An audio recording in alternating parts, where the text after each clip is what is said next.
ବାକ୍ୟ କ'ଣ କହି ବାକ୍ୟ କ'ଣ ଅଟେ?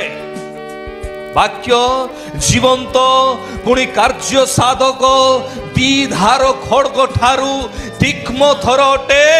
ଏହା ଗୋଟେ ବ୍ୟକ୍ତିଙ୍କର ଶରୀରରେ ପଶିବ। କେମିତି ପଶିବ? ଅସ୍ଥି ମଜ୍ଜା ସକଳରେ ପଶିବ। ଆଉ ଏହା ଯୋଉ ବ୍ୟକ୍ତି ଜାଣିଛି ଏ ଭିତରେ ପଶିଲା ପରେ ସେ ଲୋକ ପାପ କରିପାରିବ ନାହିଁ।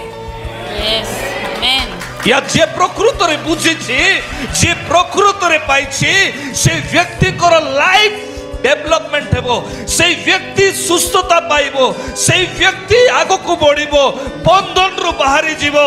जहा पुरातन जिसाय 58 रो 6 पदरे कहा जाए आ निजे प्रभु यीशु कहंती लूक तार 4 रो 18 रे मोर सबुठारु फेवरेट वाक्य प्रभुंकर आत्मा मोठारे अधिष्ठित सुसमाचार प्रचार करिबा पाई एथि पाई प्रथम रे बंदी मानको मुक्ति, द्वितीय रे अंध मानको दृष्टि आ तृतीय रे उपद्रव लोक मानको मुक्त करिबा पाई।